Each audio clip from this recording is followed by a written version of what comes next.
Okay. All right, so we'll just go ahead and get started. The recording has started, so this will be posted online within about 24 to 48 hours, and we'll be sure to send the link out to everybody. So in case you miss a part of it or want to go back and review things before the summit, the recording will be available for you. And if you have colleagues, of course, who are planning to attend the summit this year and aren't able to participate in the webinar, please be sure to share this recording with them. But thank you all for taking time out of your busy day to join us for this webinar to prepare for the 2016 TESOL Advocacy and Policy Summit. My name is John Sagoda. I'm the Associate Executive Director for Public Policy and Professional Relations.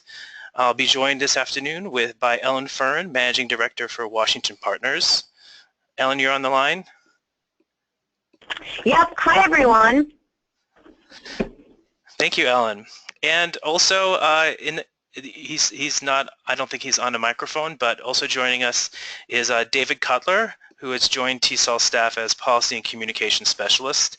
You will meet him at the summit in a few weeks, but David's been a great addition to our team. David, you there? He's probably muted at the moment. Okay. All right, so we will go ahead and get started.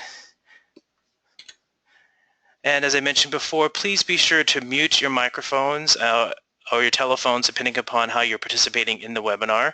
I did take the liberty of muting a few lines that I saw were coming in with some extra noise. So if you have a question at some point later and you find you're not being heard, you can type it in the chat box, but I will unmute any extra lines at the end of the webinar when we have time for questions. But of course, if you have a burning question and really would like to ask it, you don't have to wait for the very end of the webinar. There is the chat box on the side of your screen, and you should be able to just type in your question there, and we'll be sure to cover those as we go through the webinar today. So very briefly, this is what we'll be covering on today's webinar, and this really is meant to serve as an orientation for the summit, which will be in just 2 short weeks, and help you prepare for the summit. As many of you are probably aware, and I know there are some returning advocates coming to our summit this year, so it's great to have you all back. This particular program is for TESOL International Association, does ask participants to do some preparatory work in advance so that you're coming in prepared to learn more about the various policy issues affecting the TESOL field, but more importantly, so you can do some of your homework in advance so you're very well prepared for your visits on Capitol Hill. So we will cover in today's webinar just a brief overview as far as the program for the summit. Also we'll talk about what is advocacy mean, and how people engage in advocacy, and then focusing on the specifics of preparing to visit your congressional representatives on Capitol Hill. And this is going to be logistics, how you contact them for a meeting, what you can expect.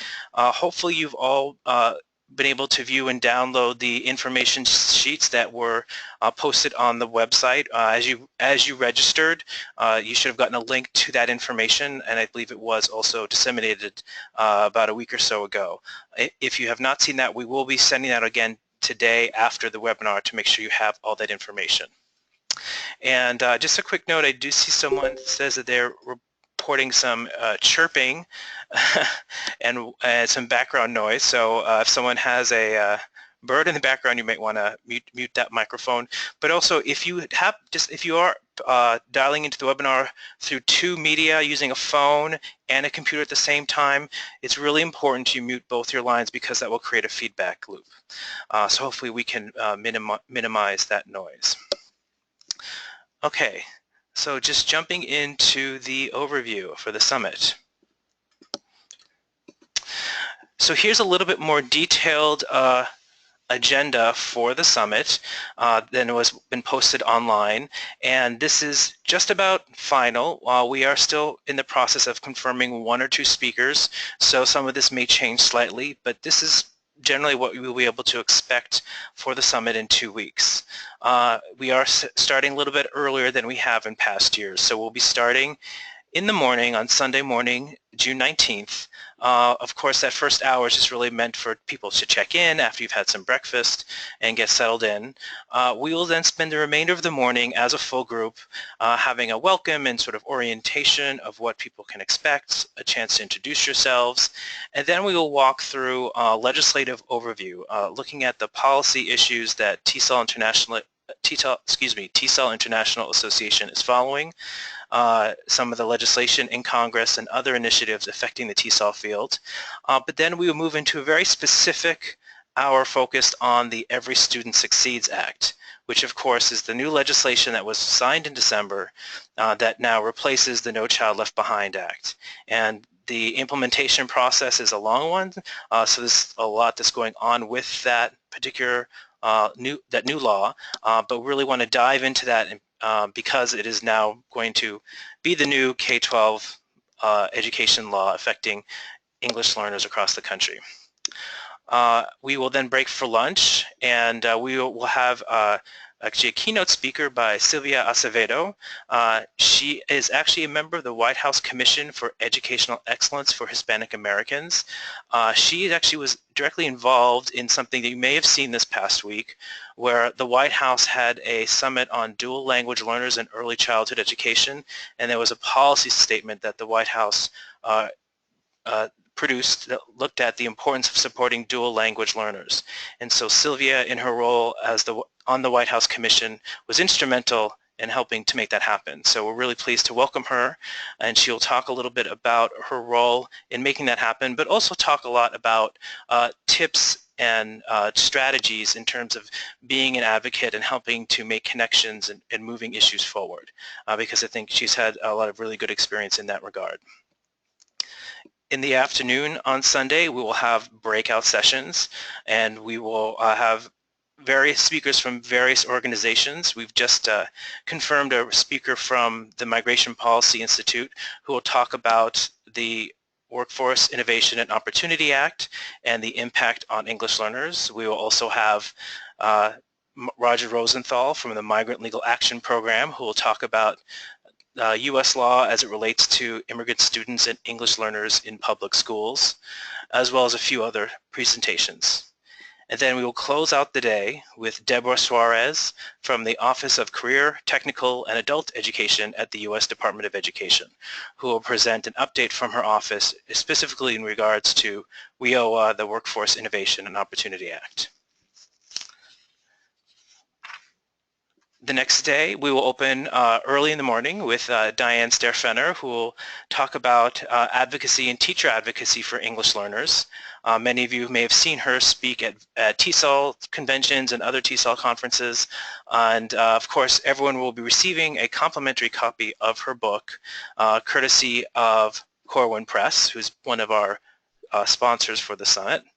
And she will talk about the role of teachers, how you can advocate for English learners, but she'll take a slightly different focus from past years, looking at not only simply teacher advocacy, but advocating for additional professional development to help all educators who work with English learners. And then later that morning, Mariana Vincent, who is the Deputy Director of the Office for English Language Acquisition at the U.S. Department of Education, will come and speak to us and present an update from her office.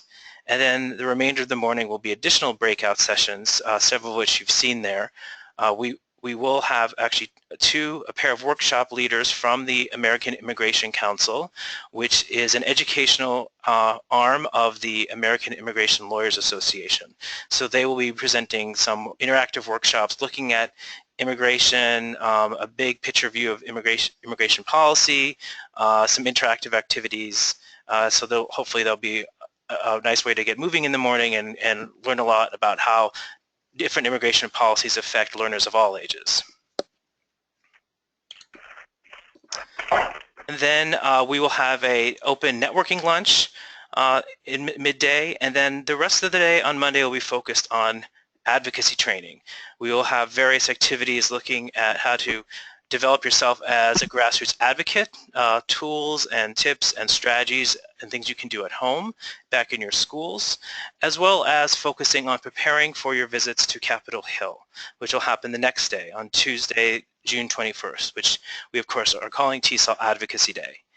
And the schedule for that day is pretty much as you said it, and we're going to walk through some of those details in a few moments. But we ask all participants to set up meetings with their members of Congress, and hopefully you've started that process, but if you haven't already, please, you want to get that started this week, and we will give you some information in just a few moments on how best to do that. But we ask everyone to try to make at least 2 appointments, one with their individual congressional representative and one with at least one of their senators. However, what we will be doing over the next week or so is we will help connect you with other participants from your state. If you have more than one person coming from your state, we will connect you online by email so that hopefully you can coordinate with each other on your meetings. So when it comes to the 21st, you're able to participate and go to the meetings as a group. And so also so you're not duplicating each other's efforts. But all the logistics on that we're going to talk about in just a few moments. But we will close that evening with a closing dinner and a chance to debrief of what you've learned that day. So we hope you will be able to join us for that. If you are planning to come to dinner, and we will ask you to RSVP in just a couple of days, I do encourage you in terms of making your meetings on Capitol Hill, please try to make your last meeting for maybe the late afternoon, certainly no later than 4 o'clock, just so it'll give you sufficient timing to get back to the hotel and maybe have a moment to kind of unwind a little bit before you join us for dinner. Transportation can be a little challenging at times with some of the renovation that's happening in the metro right now. So if you do want to come to dinner, please try to make sure your last meeting is really just late in the afternoon, but not too late. Okay, so that is, let me see. So that's a brief overview of the agenda. We will be updating that information online and sending you a more detailed agenda as we get closer to the summit. So here's some just basic tips to help you prepare to participate in the summit. And this will be sort of a theme throughout the webinar today. First, as I've mentioned before, you want to plan to make some time for making appointments. If you haven't started that process yet, I encourage you to get started on that this week. And we're going to walk through some of those logistics in a few moments. Also, take some time to do some background research in terms of the different issues we'll be discussing. We're going to send you some of that information in advance later this week, some issue and policy briefs. So you can get some familiarity with, for example, the elements of the Every Student Succeeds Act, or what the budgetary process looks like, so that when you come into the summit, you have sort of a foundation upon which you can build in terms of your knowledge. A lot of times in the summit, some of the presenters, and I myself am very guilty of this, I may start using terms and abbreviations for things, and so certainly if that, it helps to have some of that background knowledge so you know when, for example, if someone says ESSA, they're referring to the Every Student Succeeds Act, and just by its abbreviation, ESSA. So do some of the background information, do some homework, especially in preparation for your Hill visits. So we will talk a little bit about how you can do that. And be prepared to network and share information with your peers. We definitely encourage all participants to connect with each other before the event, online, during the event. Social media, of course, is a big part of our lives now, and it can be a very effective tool in terms of advocacy. So really take the opportunity to reach out and connect with people online through the TESOL community or just through other social media, so that when you come into the event, you can be like, oh, I've been talking with John on Twitter, so I want to make a chance to say hi, or we've already shared some information. But I think that will definitely, the more you do in leading up to the event and networking at the event, I think it'll make the experience more meaningful, and there'll be more in terms of takeaways. And before we move on to the next slide, there is a quick question on chat. Kat raises a very good question, and it is not at all a mundane question, but she mentions that she's heard the reports about the renovations that are happening to the Washington, D.C. Metro, and that would that affect our ability to easily get up to the Hill? That's a very good question. That's something we are monitoring for the summit. will be some lines on the Metro that will be under renovation and certain stops that will not be available. So we think it might have some kind of impact. We really won't know until we get closer to the summit, because the way the Metro renovations are happening is they're taking different pieces of the Metro at different times. So depending upon what is happening those days of the summit, we will provide information to everybody on how best to navigate that and how best to get around that. We will be providing Metro cards for everybody, so you can easily use the Metro to get to Capitol Hill, and we'll be located right across the street from a Metro station. But we will be sure to cover that in more detail at the summit. So thank you, Kat, for raising that very, very good question. Okay, so I think now I'm going to turn it over to Ellen. She'll talk a little bit more about what is effective advocacy. Great. Thanks, John. Hi, everyone. As John just said, my name is Ellen Fern. I'm the managing director of the government affairs firm called Washington Partners. And we have been working with TESOL for the last 10 years and providing strategic government relations advice, keeping John and his staff updated on various key pieces of legislation related to English learners and preparing teachers of English learners as it makes its way through Congress, and working with you all since TESOL's very first Advocacy Day. And so that's just to give you all a little background about myself. And so I have been working, Washington Partners is a small government affairs shop, and we primarily work with education groups like TESOL. And so one of the things that I think is really important to think about when we're thinking about, well, what is effective advocacy, is actually you as educators really do this every day. Advocacy is all about educating, in this case, not is policymakers and their staff on a particular issue that you are expert on, and sharing a message about a desired outcome that your expertise is pointing to. You are an expert in your field. You are going to be educating the people, the elected officials and their staff, about what some of the challenges and challenges are impacting you and your work in terms of educating and preparing other teachers of English learners, and then of the challenges and success stories of your students yourself. But really, advocacy is an organized action around a particular issue, and what makes effective advocacy is when you're going to ask your policymaker and or staff to make a tweak or change a law, change wording around your recommendations to have a better outcome for your students and other educators you're preparing. Advocacy is also about establishing ongoing and trusting relationships.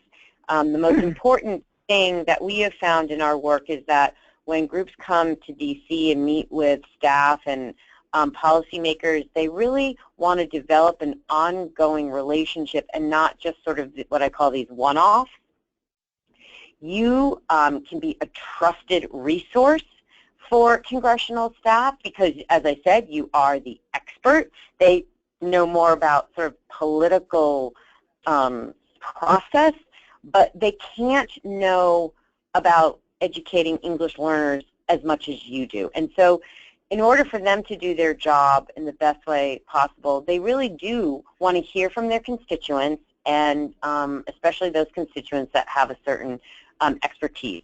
So the best type of advocacy is sharing your knowledge, but in an ongoing way. Just because you're only going to come to DC perhaps once a year, that doesn't mean you can't continue that relationship by providing information. We're going to talk a little bit later about inviting staff and elected officials to visit your classroom to see what it's like on the ground, to see what you deal with each and every day. And so I always like to just stress that we shouldn't be thinking of this as just a one-time only nice event where you're coming to DC to have a really fun and interesting experience, but it's really just the beginning of an ongoing relationship and the beginning of your experience as a true advocate.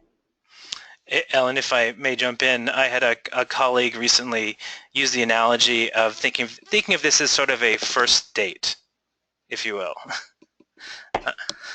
So you obviously want more a continuing relationship. So, all right. So next slide. Do it. Okay. Here's the next slide.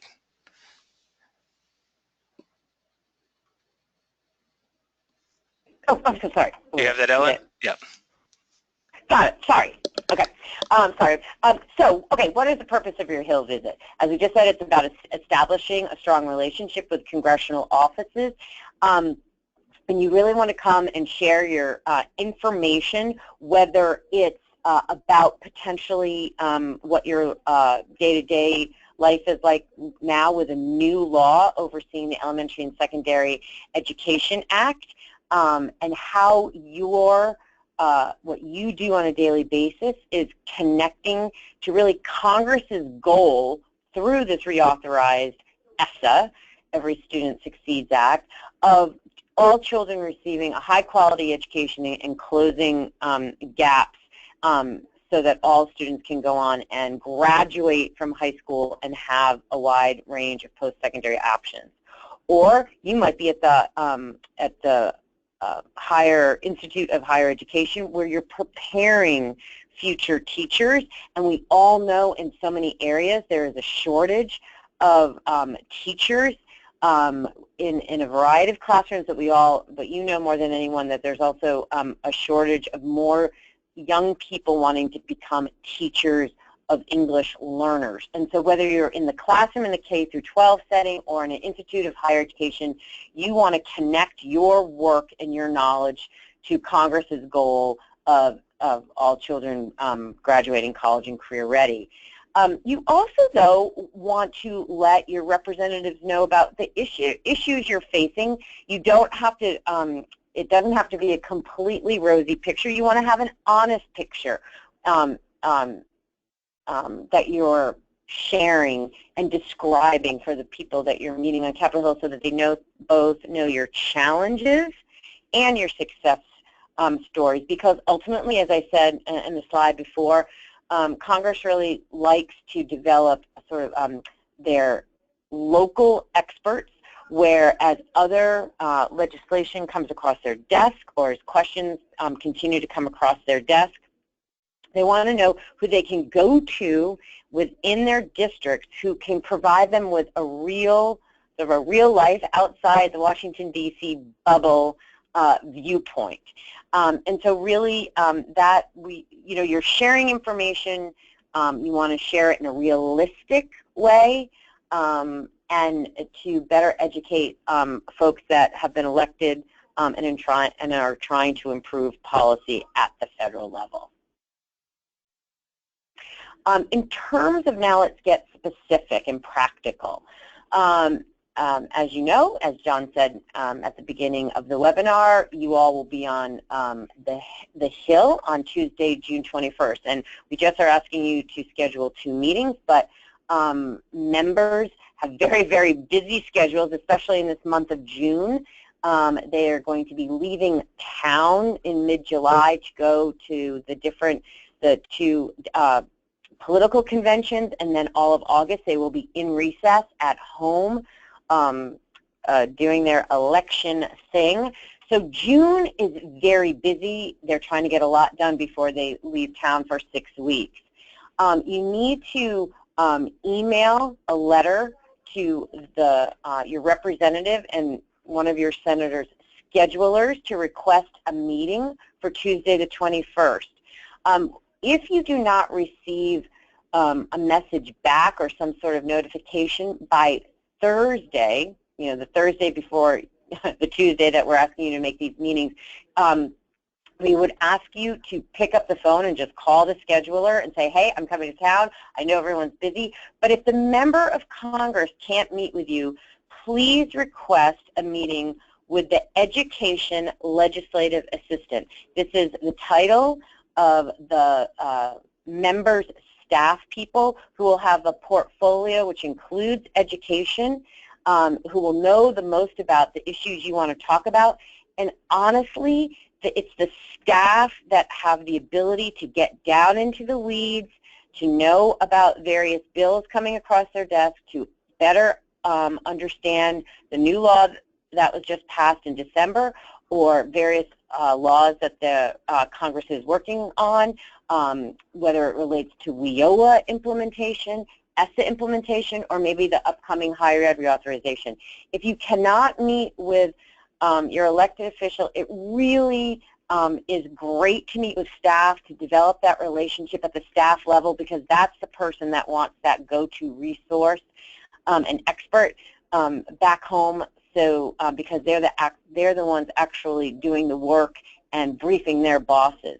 So I really urge you, please don't worry or be disappointed, of course, if you can't meet with your elected official. They really are busy, but you will have a very highly productive, interesting meeting if you can only meet with that Education Legislative Assistant. Finally, also just want to give you a heads up that, let's say that it's great you've scheduled your meeting with your member of Congress for Tuesday the 21st, and then you get a call back maybe the day before, maybe on Monday, saying, I'm so sorry that something has come up in his or her schedule and they're going to have to reschedule you, or maybe you won't be able to meet with who you thought you were going to meet with at first and you'll be meeting with a staffer. It is honestly, they're not being insulting. It's very busy. There's a lot of different hearings going on and floor debate and other meetings, and so members of Congress' schedule is very fluid, and so we just urge you to just have the attitude of you're just going to go with the flow. It really isn't, don't take it personally, but you will be able to meet with someone that is key in that office, and every touch, every contact, every meeting that you have with the person in the Senate office or the representative's office is fruitful and is that start, I guess, of that first date, as John said, and a start to build that strong relationship. Some of the resources that we are going to be providing for you to help you have an effective meeting on the Hill, we'll be providing recommended talking points. This is not meant to be a script. It's just something for you to take a look at to help organize your thoughts and to work with other folks coming from your state to think about what you want to cover in a meeting. Each Hill meeting, you have to, I would plan on a meeting being no longer than 20 minutes. If it can be as long as 30 minutes, but you really have to think about and organize your thoughts to be able to get through everything you want to say. So we'll be giving you some recommended talking points. We're going to also be giving you tips that will further, that you can look back on after we get through this webinar about how to, tips for a successful meeting and what to expect when you get here, from everything, as we already talked about, the metro to what's going to be provided for you, what we recommend you wearing, etc. So that will all be given to you as part of your, quote, homework. We'll also be giving you a couple of issue briefs to try and help everyone get in a little bit more down into the weeds about some of the main issues Congress is focusing on in June, whether that's the appropriations process and ESSA implementation, for instance. You will also be given what is called a leave behind, and that's for you to leave with the staff person or the member of Congress, and it will include information about TESOL, but we really highly encourage you for you to bring your own information about your students, your program, your school, anything that you want to share with the staff and member of Congress. You'll be able to put in this leave behind folder. I will say that I really did have I was just on the Hill last week, and the staffer said, we were with a group of people and said, please, please, please make sure when you have your leave behind folder, literally hand it to the staffer, because when you hand it to that member of Congress, it more often than not gets sort of lost in the shuffle, and it's really that staffer that wants to be able to go back and keep your information on file. So the leave behind, it's a little hint, if you can, there'll always be a staffer, even if you're meeting with a member of Congress, there'll always be a staffer there. And just make sure, the member of Congress sees that you're leaving something behind, but I highly recommend just literally handing it directly to that staff person so it doesn't get lost in everything else that member of Congress is receiving information about.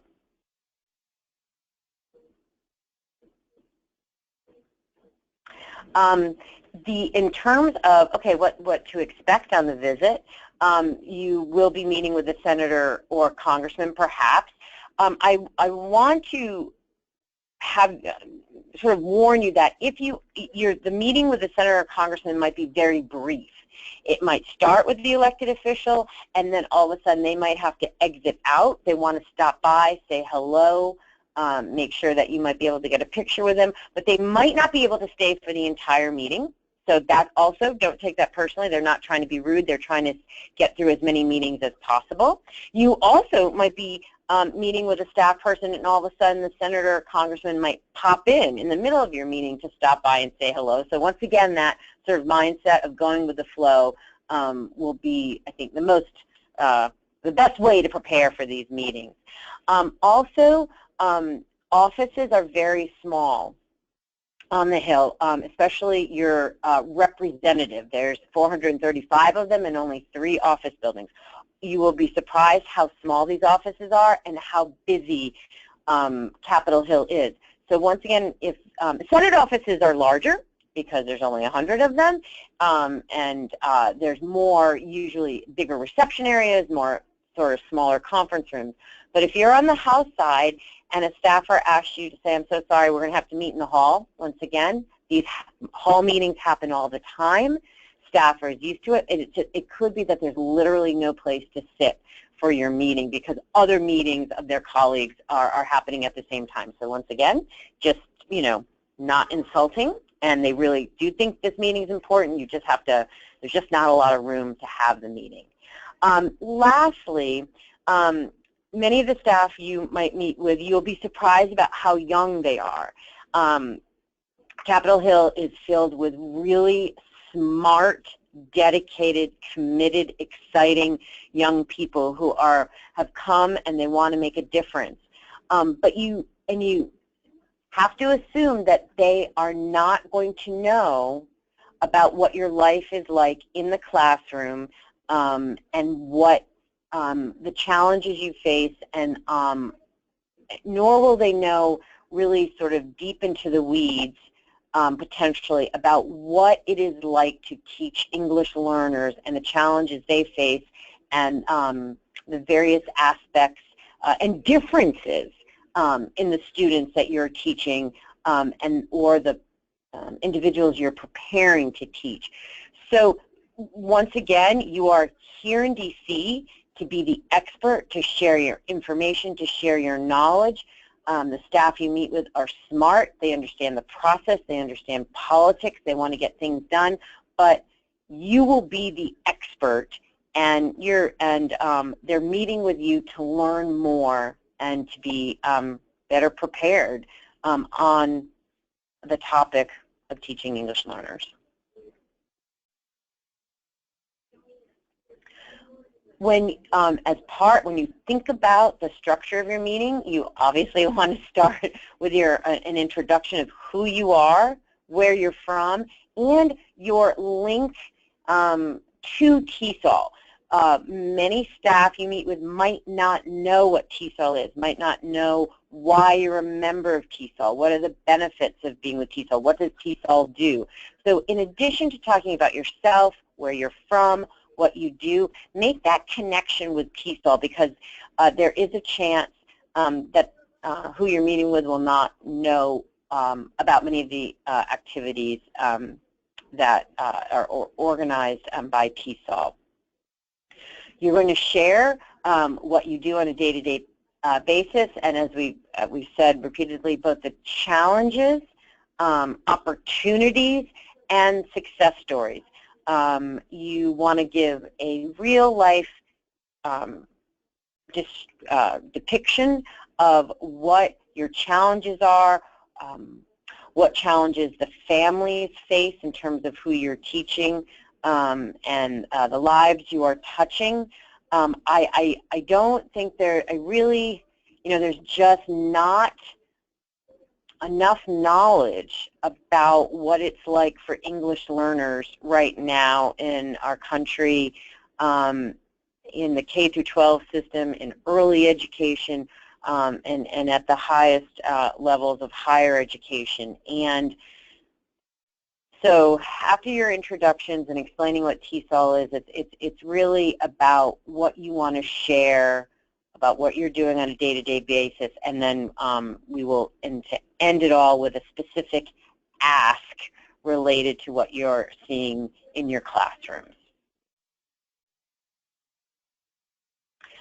When this ask, we will be providing recommended asks as part of the talking points that TESOL will be providing. Congressional staff and members are waiting for you to ask them to do something. They will, if you don't ask for something, they will often say, this is great, thank you for the information, but what can I do to help you? So this is why each visit really, you want to end with an ask, because they want to know why you made this trip to DC, what they can do to make things better. In addition to this legislative ask, we would love for you to invite them, the staff, and or the member of Congress, to visit your school and your program, to see it for themselves, to meet directly with the folks that you're serving, and as we said, and you're going to leave that education staffer with your Leave Behind folder. In terms of more now practicalities, as John said, TESOL is going to provide you with Metro cards and maps to get to Capitol Hill. But please be assured, even if it's the Metro is a little backed up, there are plenty of cabs. You will have no problem getting to the Hill. It's all about just planning in advance to give yourself plenty of time to get up to the Hill, and you need to leave time for you to go through security. It's similar, it's metal detectors. You will not be asked to take off your shoes unless the metal detector keeps beeping. But because we do believe it's going to be busy time, there are going to be lots and lots of groups like TESOL up on the Hill trying to meet with their members of Congress on a variety of issues. The lines might be long.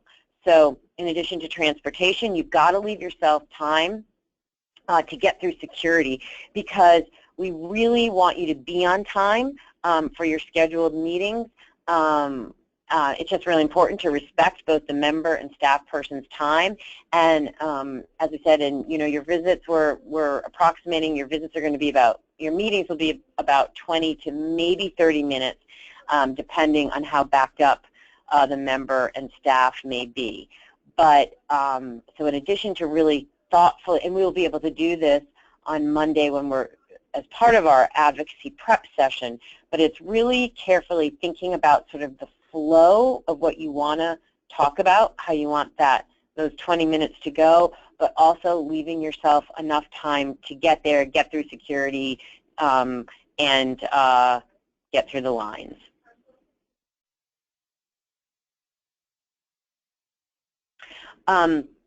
In terms of what should you wear, we ask that you dress professionally. Ripped jeans, really short skirts for women are not highly recommended, but you should wear comfortable professional clothing. Please, please, please wear comfortable shoes. The floors are marble, and you're going to be walking around Capitol Hill, and you just want to be able to, so that your feet aren't killing you in the first, hour of your day. We're going to highly encourage you in practice staying on message.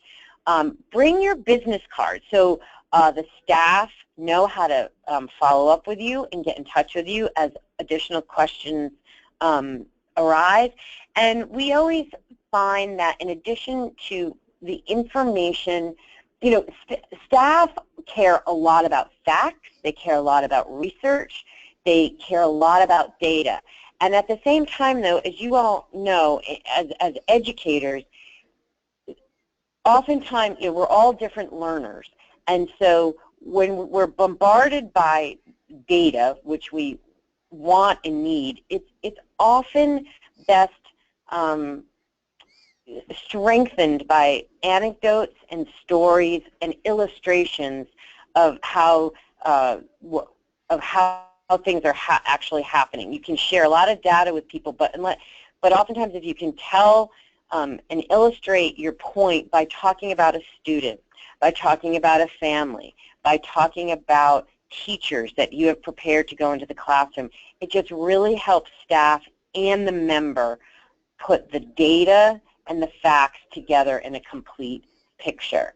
And it will also, so while you're staying on message, it's also really important to try and illustrate the facts and the challenges through real life stories.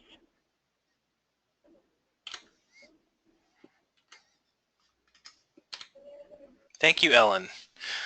So just to pick up where Ellen left off, I think there was a really great overview of looking forward to the meetings on Capitol Hill, and so we have a series of do's and don'ts, some tips for a successful meeting, and Ellen pretty much covered everything through these lists, but we'll just recap some of these just to help help you become more familiar with how to prepare for the meeting. So as we mentioned, you do want to take some time to do a little bit of homework, help you prepare for the meeting.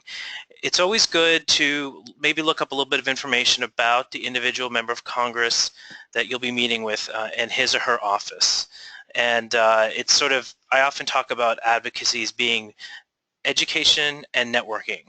So this is sort of the networking aspect. What is the background of that member of Congress? Are there individual points that you may find about his or her background that may be useful in the meeting? An example I've always liked to share was that up until recently, the congressional representative for Northern Virginia, where I live, graduated from the same college that I did. So that was always a useful point I could bring up when I met with his office. And as Ellen has said as well, you want to be very respectful of their time. Please be on time, be prepared for the meeting, be flexible. It'll be a very busy time, and meetings will be scheduled for probably 15 or 20 minutes. They may run long, but you want to be sure you're there early, be prepared for about 15 or 20 minutes, and then, if they need to wrap up, you move on to your next meeting. And staying on message is very important, and we will be covering a lot of this and giving you time to practice and role play on Monday afternoon, so you can, as you lead up to the summit and do some of the background readings we will provide to you, and you start thinking about your own district, your own school, your own setting, and what are some of the challenges you face, you can start thinking about what is going to be that message I'm going to help convey that really illustrates the talking points and the ask. And so we will give all that to you. But we will have time set aside on Monday afternoon so you can really practice with your peers and think about, this is how I want to approach the meeting and how I'm going to convey the message and be clear and concise. And then, of course, the definite ask for action. So we'll provide that information to you so you can be clear that as you're telling your story, this is what we're asking members of Congress and their staffs to do.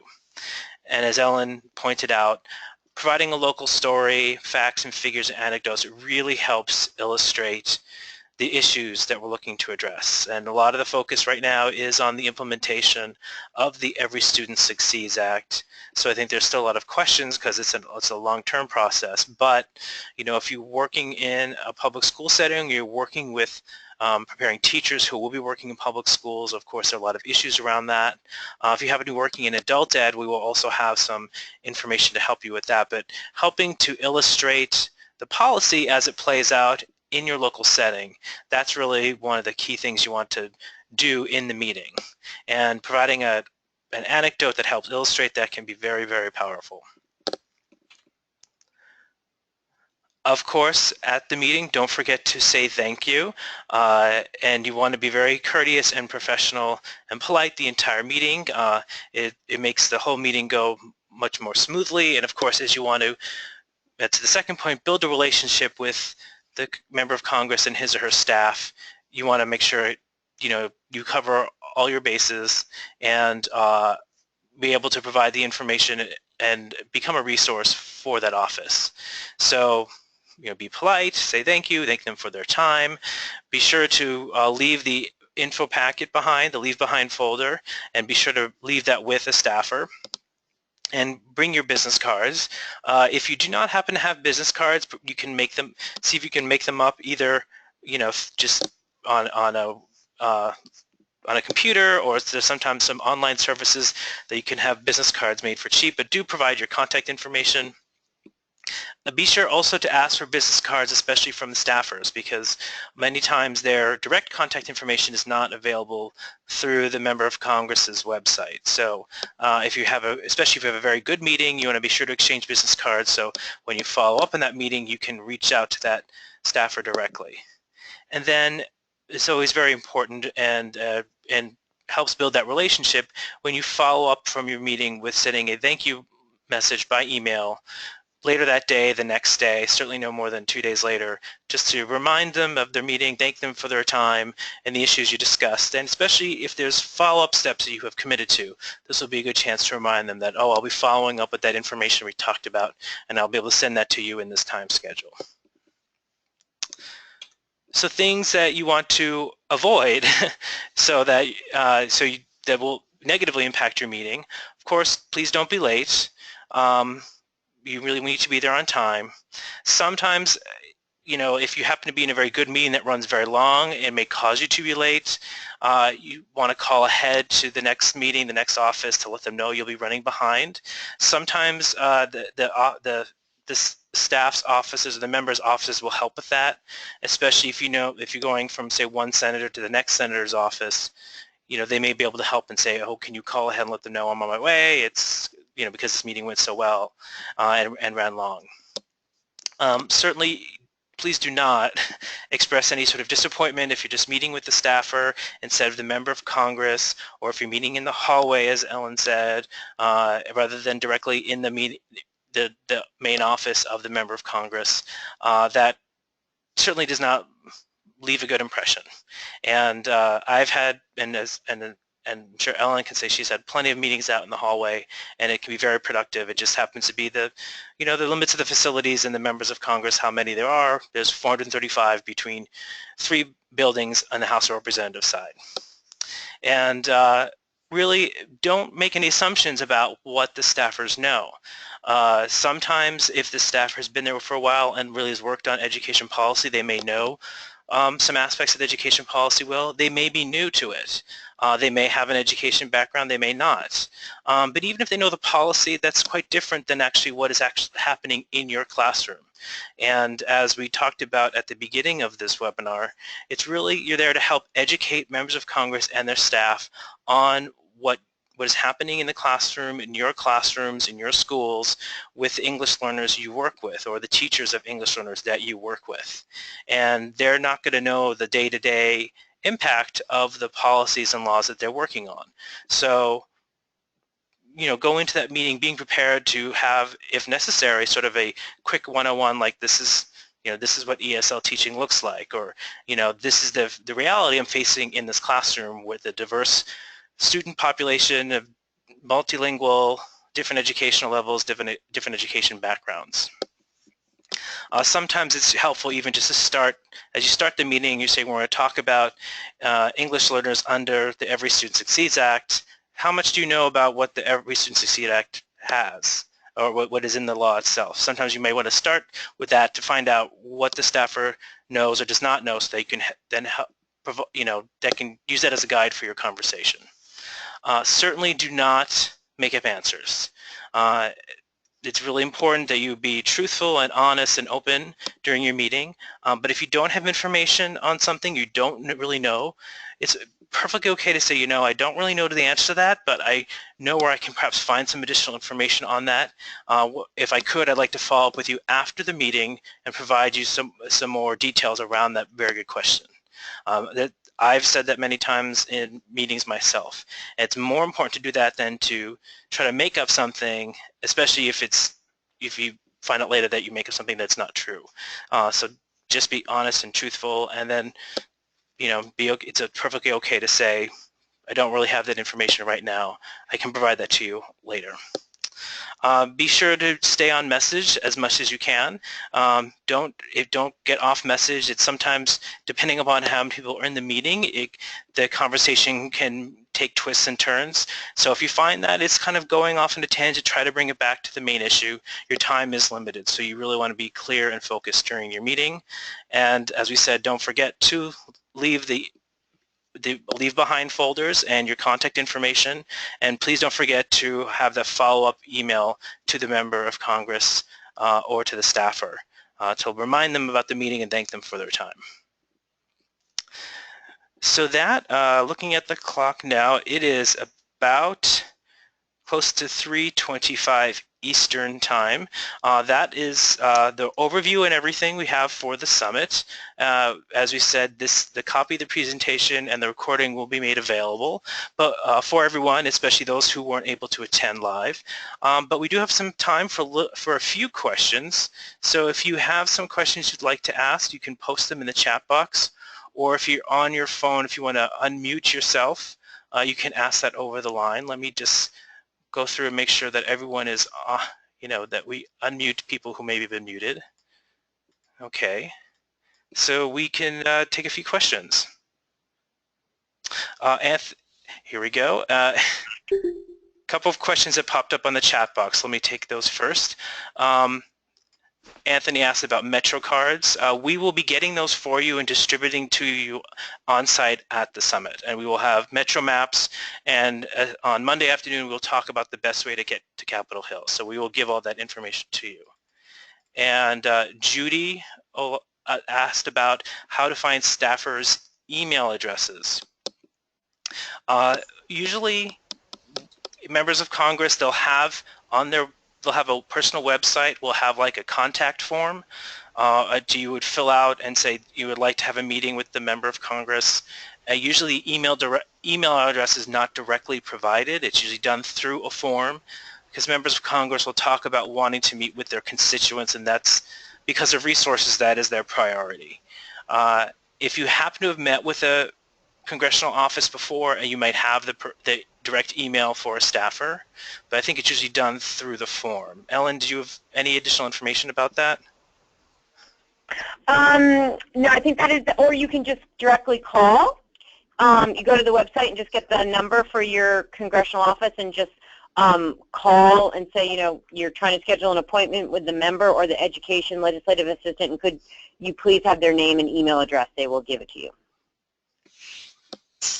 Great. Sometimes that's more, saves time, because it's just directly, you get that information instantaneously. Good point. Two more quick questions on the chat, and then we'll go to the phone lines, as they say. Someone asked about understanding social media and how to tweet during the day. We can definitely cover some of that for you.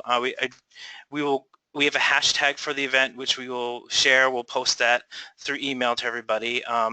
But in the meantime, if you want to become active on Twitter, it'd be best if you haven't already signed up for a Twitter account for yourself.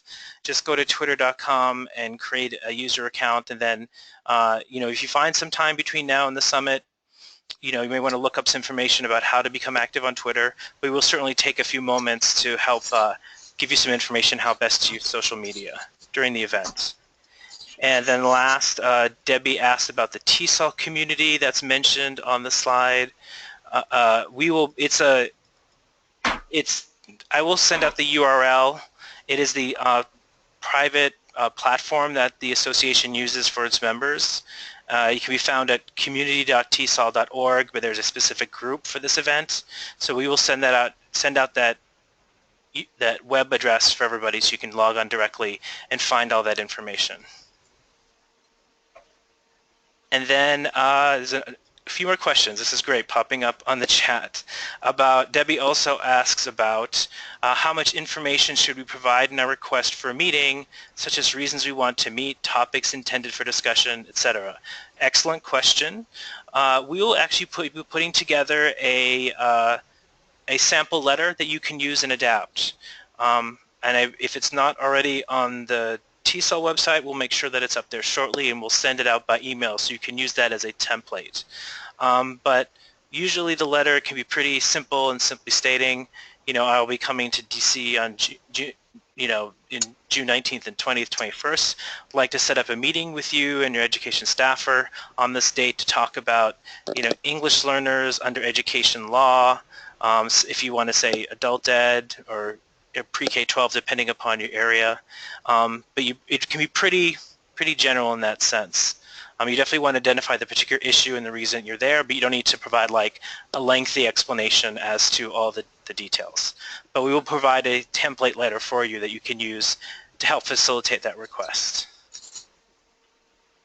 And then last question, a very good question in terms of what does TESOL expect from us in terms of a feedback form. What are some of the look-fors? Great question. Thank you for asking that. We will have a feedback form. We'll have actually two forms we'd like you to fill out. One, of course, will be a general evaluation form for the summit, because we, especially for those of you who've come more than once, you've seen it changes from year to year. So we really do want your feedback on what worked well and what, more importantly, what could have been better, because we will always be looking to improve this event from year to year. But we also will have a general feedback form for each meeting you go to, because we'd like to hear about what was discussed, what issues were discussed, whether you met with the member of Congress directly, what kind of questions they had, and what kind of information they're looking for, because that can help us in our advocacy, especially if they're looking for additional information that we, the association, can provide. So we will be having an online form you can use that you can complete for each meeting you had to kind of recap, this is who we met with, this is what was discussed, and how things went, and the kind of information they're looking for. So it's basically that feedback form is sort of a recap.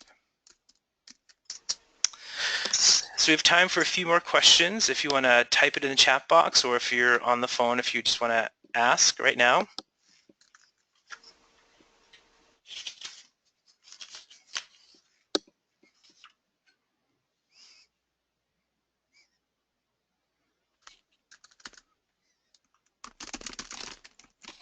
There was one more question on the chat box. What time will most of us be arriving? That is a good question. We're not actually tracking specific arrival times.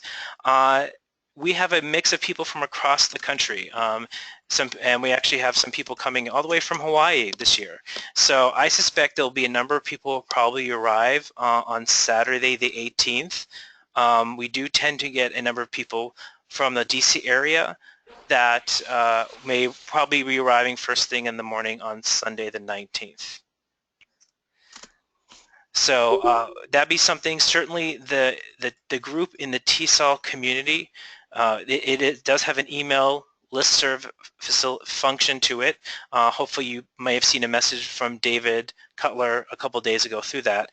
So as we get closer to the event, you are welcome to use that to connect with your peers and others attending the summit. So if you want to put out there like, oh, I'll be arriving on Saturday the 18th. If anybody wants to get together for dinner or something, you can certainly use the community for that purpose. Looks like there's another few quick questions. Kat asks about the recent, well, the upcoming, I should say, Supreme Court ruling. There is a Supreme Court case which we will have some of that information we can provide to you in the materials for the summit. It relates to the Obama administration's proposal to expand the Deferred Action for Childhood Arrivals program and the additional program they've added about parents for children who are either unauthorized or DACA recipients. Those two particular initiatives the administration has been trying to implement have been making its way through the courts because they've been challenged. So there's a good chance there may be a ruling on that leading up to the summit. So we will provide you some information about that. And we'll have to sort of wait and see what the Supreme Court says. But yes, that is a potential hot topic that we will be on people's minds when we meet. And Francine asked about examples of issues and topics that past participants have discussed and asked about in the past of their members. Very good question. What we will be providing to you is some of the information sheets that, updated information sheets that we've used in the past and some talking points. What we will also be planning to do during the summit itself is, since we have a number of experienced returning advocates who will be participating this year, what I'm hoping to be able to do is have a few moments where they can share what they've done in the past and what they've learned. But what we can do is we can see if we can pull together some information in advance that we can share with you. So as you begin to sort of think about what is the information I want to pull together that I can bring to talk with my member of Congress about, so you can think about that in advance. So that's a really good question. And just looking quickly, a few more quick questions. The dress code, yeah, of course the dress code on Sunday and Monday can be business casual. On Tuesday going to the Hill, we do recommend business dress. That's a very good question. And for those of you who are seeing the chat, David Cutler has posted a link to the TESOL website, which actually has some of the resource documents that you can download in advance of the summit that will help you prepare for your meetings.